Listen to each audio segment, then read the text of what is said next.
Hello again, everyone, and thank you so much for joining us for this Monday's edition of Alaska Weather. I'm Dave Percy, a meteorologist with the National Weather Service, and I'll be hosting today's show. Up first, hazardous weather graphic. No watches, warnings, or advisories anywhere around the state today. In fact, the flood watch that was out all weekend for the Koyukuk River and the lake near Huslia, that's been dropped now, and just kind of a high water levels expected along the Koyukuk here for the next couple of days.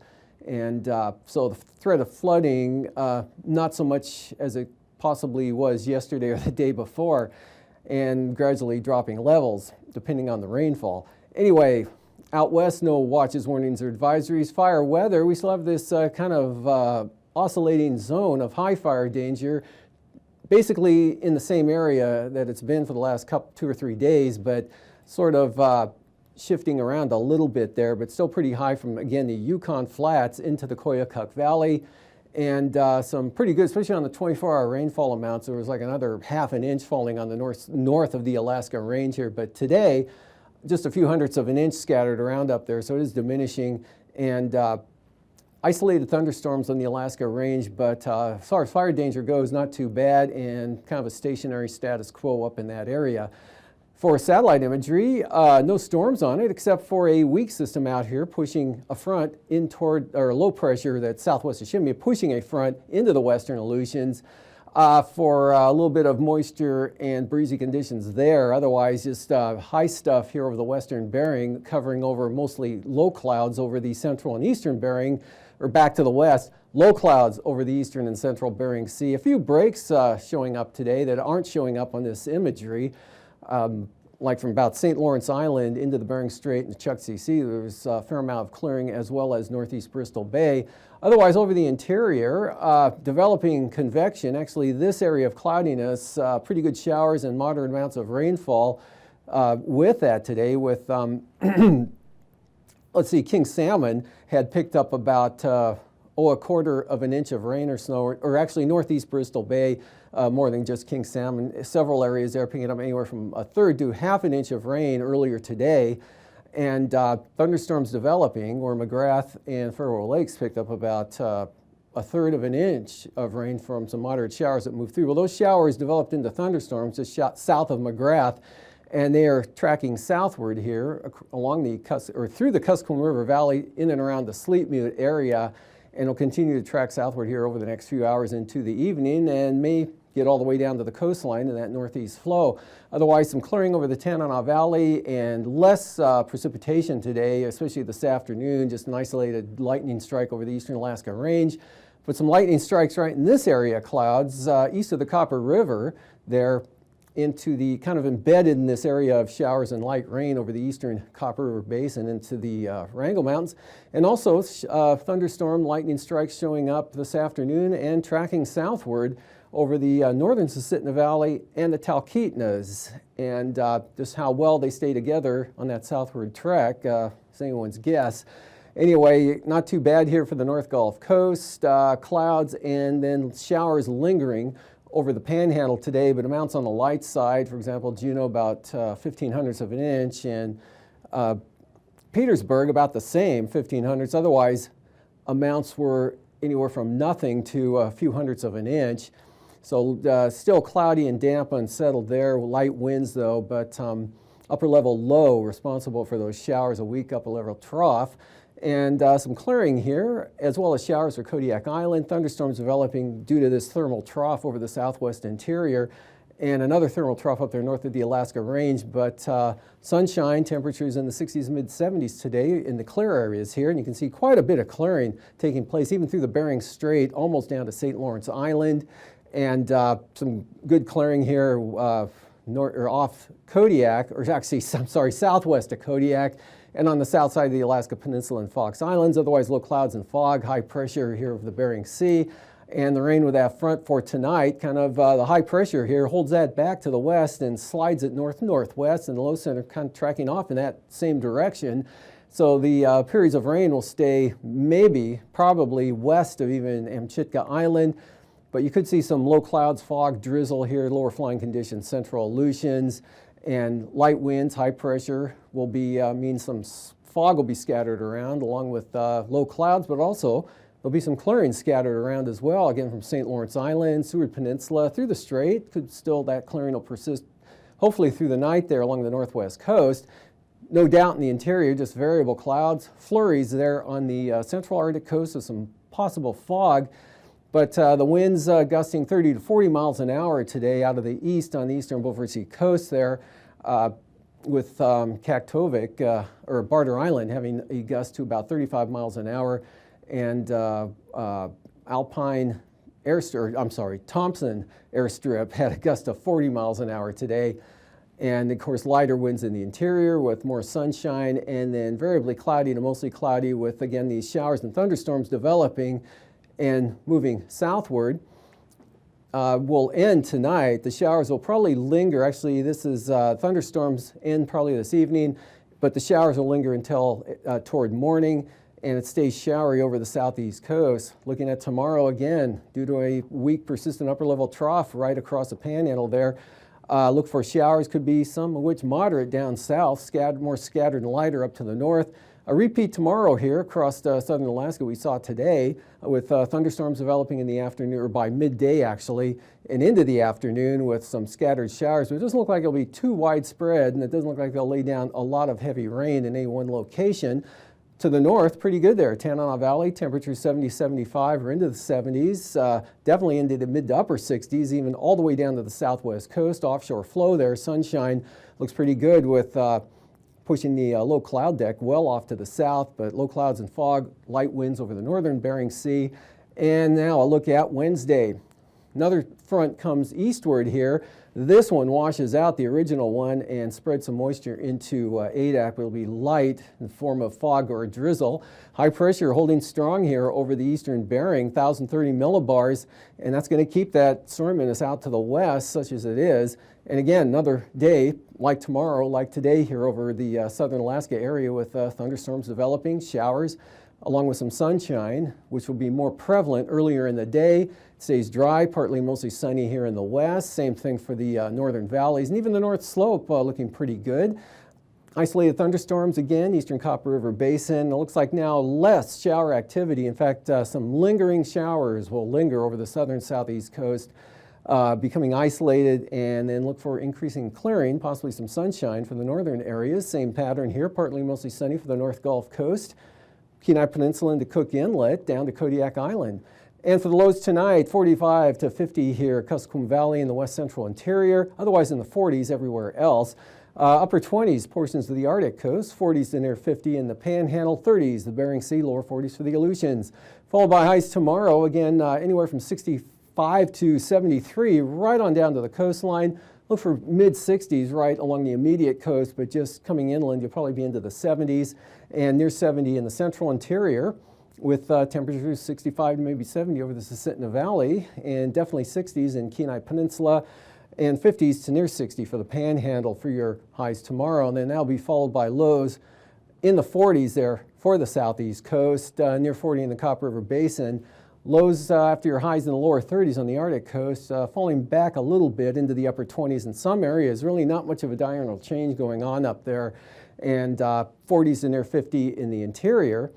And that will be followed by Wednesday afternoon highs. Again, not bad here, pushing 70, mid-60s again along the outer coast, Kuskokwim Delta, lower to mid-60s, cooler for the Yukon Delta, near 40 for St. Lawrence Island. And again, highs in the 30s, with some areas struggling there to crack the 32-degree mark. Otherwise, central interior, 68 to 73, 4 or 5, pretty likely into the Kuskokwim Valley, 60s for the Susitna Valley, Anchorage, and mid-60s for the Copper River Basin. And now, aviation weather around Alaska. Moving on to flying weather, we've got IFR here from the Alaska Peninsula, Eastern Aleutians northward across the mostly the Yukon Delta area, Nunivak Island up into the Bering Strait, and in toward the Selawik Valley area there, including Kotzebue in the IFR, up along the Arctic coast, and VFR over the central eastern interior, right into Canada, Copper River Basin. And it looks like some IFR will be slipping on up into Prince William Sound tonight, possibly Passage Canal, definitely along the North Gulf Coast from Kodiak Island. And northern Cook Inlet on up looks VFR to start the day tomorrow. VFR for the Panhandle with marginal conditions right along the coast. For the afternoon, that pulls back somewhat off the southeast coast. IFR retreats almost completely out of Prince William Sound, leaving marginal VFR behind. We've got marginal VFR southern Cook Inlet, VFR to the north through the interior all the way out to about halfway to the Arctic coast from the crest of the Brooks Range, and then some spotty areas of IFR on the Arctic coast. Still a zone here along and now back along the Yukon Delta coast of IFR that extends down to the Alaska Peninsula. A little bit of a break behind that, and then more IFR farther out to the west. And for the Wednesday morning outlook here, we've got again that area IFR slides eastward here to the south. This kind of holds back to the west a little bit. So Adak and Atka into the IFR and a much narrower zone of IFR now that again advances inland over the Yukon Delta in the morning hours and through the strait to the Arctic coast. IFR here across the Gulf of Alaska, most of Kodiak Island, and up into, looks like southern Cook Inlet with marginal VFR northward into the Susitna, possibly Matanuska Valley. Holding VFR though over the interior Copper River Basin on up, and marginal VFR making a little headway in across the southeast coast there, but not too much. And then that pulls back mostly, except for the Prince of Wales Island area there, that holds along the coast. Otherwise VFR for the Panhandle. Interior again, VFR, thunderstorm activity with a thermal trough here in the west and southwest, some of which could possibly slip into the Susitna Valley and definitely along the Alaska Range, but still IFR, central eastern Arctic coast, breaking out here over the, or breaking out the marginal conditions over Nunivak Island, and really not much change out over the Bering Sea. 4 passes, Anatuvik and Adigan. VFR tomorrow for both passes. Either approach Lake Clark and Merrill, also another VFR day coming up, as well as rainy and windy. Isabel, VFR, and conditions wide open for Mentasta, with VFR flying also for Tanita. And Portage, though, I'd say occasionally marginal throughout the entire day. A risk of some IFR in the eastern entrance here in the morning hours, otherwise occasionally marginal. Otherwise, Chilkoot and White, expect VFR flying. For the freezing levels tomorrow, we've got about 2,000 to 4,000 feet here, kind of a cold pocket off the north coast of the Panhandle, and then about 6,000 here over the eastern interior, across Kodiak Island, and some cool air. Not too bad though out over the east or south central Bering Sea or southeast Bering here, 4,000 to 6,000 feet, and then back down to 4 out to the west. Really not much of a gradient out here at all. And for icing or turbulence, I'm sorry, here we've got occasional moderate chop or light to isolated moderate chop here for the western Aleutians, and that's about it. No significant turbulence expected anywhere else. And then for the jet stream here, upper level ridge here up right over the Seward Peninsula tomorrow, so that's giving north to northeast flow, so thunderstorm activity that forms here over the interior will be kind of advecting off to the southwest toward the coastline possibly, and then southerlies at about 70 knots ahead of that next system. Upper level low pressure hanging over the southeast coast, keeping it unsettled with a few showers there.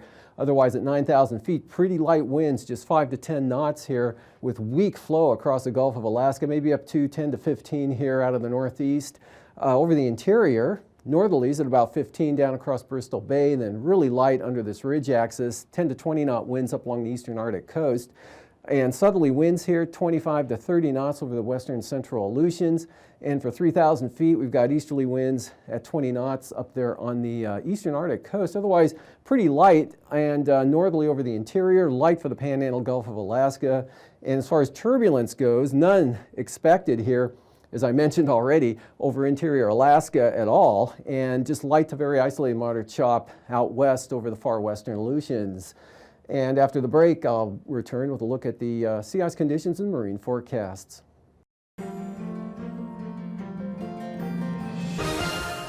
Hello again, I'm meteorologist Dave Snider with the National Weather Service for another edition of Alaska Weather Facts, and joining us again talking about the augmented reality sandbox is Eric Stevens from GINA, the Geographic Information Network of Alaska, and he's actually talking about a project from AKwx, which is the experimental program to stimulate competitive research. A lot of acronyms, but some really fun stuff today, right, Eric? You bet. We've got a learning tool that is a tool that's fun to use, and it really has a relevance to actually daily lives of anyone who goes outside and sees lumpy topography in Alaska. We've got a lot of mountains and such.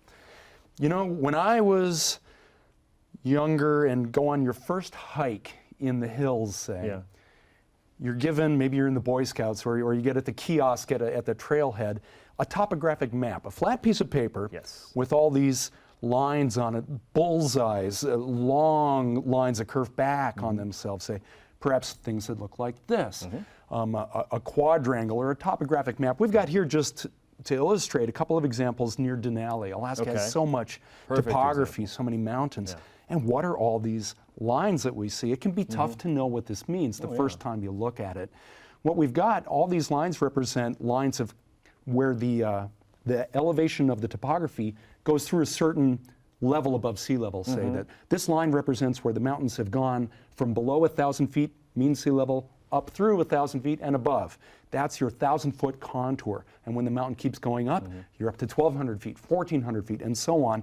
And that's how you get this little bullseye around the peak of a mountain. Kind of makes layered slices, right? Kind of like layered slices. Nice way to look at that. And when you see the lines are closer together, you're going up more steeply. If the mountain rises more slowly, it takes you longer in horizontal space to go through those different vertical increments. So that is really hard to visualize. Right. Imagine you're looking at a 2D piece of paper, two-dimensional piece of paper, but you're trying to understand what the three-dimensional world looks like. Well, enter the augmented reality sandbox. Yes, what is that? It is right here. We have the sandbox with us today, Sandbox 2.0, portable version. Sweet. Built up at University of Alaska Fairbanks. And we've got a couple of folks helping out today. Let's see, Alana Valaji, and she's a mechanical engineering student from the University of Alaska Fairbanks. If you want to give us a thumbs up there, Alana, thanks for helping us out today. And Courtney Breest, she's the outreach coordinator from AKwx, also helping us out today. Thanks, Courtney. And this tool here has a Microsoft Kinect to sense the level of sand in this sandbox. And then the Kinect feeds its information into a computer that then sends a signal to a projector to draw the appropriate topographic lines on this topography. The fun thing about this, as we can see here, is that the sandbox and its Kinect and its projector, they all work as a team. So here we've got a mountain in the middle of the sandbox. What if we took down the mountain to some degree? Watch as the software responds and redraws the topography. Kind of a caldera forming there. There you go, And what's fun about the sandbox too is it knows that gravity flows downhill, and we've got some water that's actually down in the lowest elevations. And what's happening now is we're making it rain a little bit. We'll fill up rain into that elevated lake bed, that caldera, as you said. And so now water is pooled up there. And what if you gouged out an outlet channel? Glacial dam release. There you go. The water flows out. What we're seeing here is a tool that allows people to touch and connect, Microsoft Connect, RRR, to connect two-dimensional topographic maps like what we have here, these flat things on a piece of paper, to the real three-dimensional world. I think this Sandbox's real particular application as a learning tool to young people is, what does a two-dimensional map mean when it's trying to represent the three-dimensional world? This sandbox is kind of both at once. It's actually three-dimensional, lumpy topography there, the sand, but it's got these lines drawn on the three-dimensional sand that would be on a two-dimensional piece of paper. Wow, that is a huge leap from the learning that we experienced when we were younger to how children and even adults are visualizing in these new forms of technology. Allows that to kind of reshape their thinking and visualize this in a very useful and absolutely hands-on way. It's amazing. It's a hands-on tool, and it's hard for me to sit here and not go play with that. Well, that's what happened at GINA, up at the University of Alaska in Fairbanks, when the first model was being made, the prototype with plywood and such.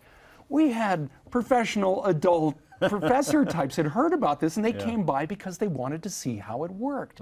And everyone becomes that idealistic, wonder-filled youngster. Sure. And you just can't help but play with that and to see how it reacts in time, and Right. it's a dynamic learning tool, and it Dynamic, responds.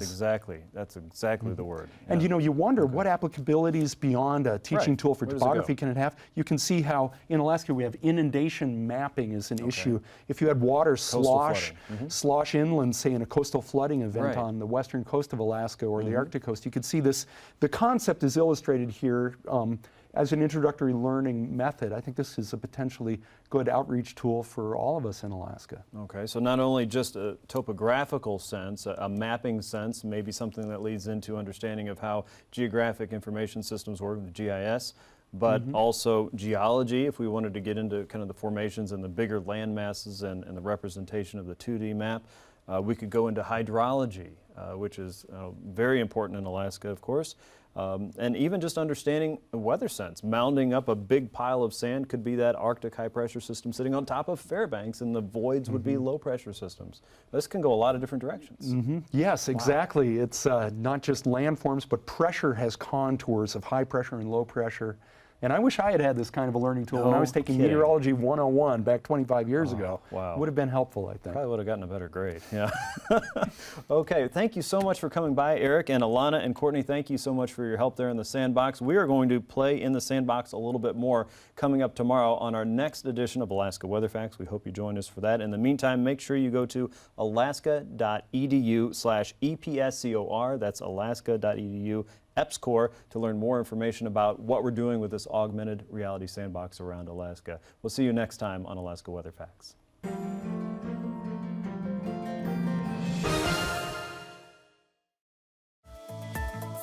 And now, marine weather around Alaska. Hello again, everyone, welcome back from the break there.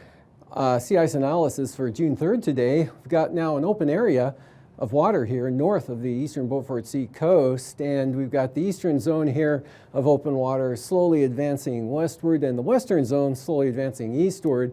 It'll probably be some time yet before those two link up. Otherwise, still slowly thawing and melting over the Chukchi Sea here along the edge, and that pattern will continue for the next several days. For the coast tomorrow, light winds here, especially on the south coast, just 5 to 10 knots out of the west-southwest, seas about 4 to 5 feet. West of 10 on the north coast and back to the east there with 4-foot seas. South 20 for Lynn Canal in the afternoon. Otherwise, pretty light and variable winds to southwest direction here for the central and southern inside waters. Seas slight at 2 feet. And then for Wednesday, 10 knots for Lynn Canal. Light variable winds here for the central southern inside waters, 5 to 10 knots. Northwest 15, the entire coastline here, and seas running 4 feet. Prince William Sound, west winds at 10 knots. West-southwest winds at the same speed, really light here, 10 knots with seas only 4 feet. North Gulf Coast, Barren Islands, south winds 15 knots for Kamishak Bay and southern Cook Inlet, but north of the Forelands, southwest in the direction at the same speed. Outlook for Wednesday, southwest 10 to 15 for Cook Inlet, Kamishak Bay, light westerlies at 10 knots. And also 10-knot winds out of the west for the Barren Islands and the eastern North Gulf Coast, 15 knots out of the west. Seas only 4 feet, though. Prince William Sound winds stay light, predominantly from the west at 10. And Kodiak Islands, southwest 15 for the day Tuesday. And then lighter winds there from Sitkinak to Castle Cape, only 10 knots from the southwest. But small craft advisories, northwest winds blowing across the peninsula there at 25 knots. Seas 5 to 8 feet, southwest 15 in Bristol Bay. And for Wednesday, west winds 15 knots there in the bay, and then we've got north winds at 15 turning west at 10 as you cross the Alaska Peninsula. West winds 15 knots approaching Sitkinak, and southwest 15 again for Shelikof Strait and the Kodiak Island marine zones. Fox Islands, again splitting it here. On Alaska Island, north 15 to 20 knots. Umak Island, a little more variable to southerly at 10. Southeast 20 for Adak and Atka, and small craft advisories barely here for the areas, Chitka Island on out to Shimia. And for the Wednesday outlook, that system weakens. The first one, another one farther back to the west, isn't affecting the area yet. But southeast winds 20 knots for the central western Aleutians, and getting a little more variable. And on the light side here for the Fox Islands, anywhere from north to east at 10 to 15 knots. Southwest coast, we've got small craft advisory south of Nunivak Island with 25 knot northerlies there and seas at about 8 feet. South winds at 10 for the Pribilofs and light winds also for St. Matthew Island, northwest 20 north of Nunivak Island, back around to the southwest at 15 for St. Lawrence Island. And then west winds at 20 up there on Wednesday with northwest 15 north of Nunivak Island and north 20 south of the island there, northeast 15 for the Pribilofs, swing it around to southwest at the same speed for St. Matthew Island. Eastern Beaufort Sea coast, small craft advisories, east winds 25 knots, seas 4 feet, 20 knot winds on the central coast. Lightening up as you head west there with southeast at 15 and then 10 knot winds from Cape Beaufort all the way down to Wales. And the outlook, light variable winds, maybe west in some areas, 5 to 10 knots is about the top speed there with 2-foot seas.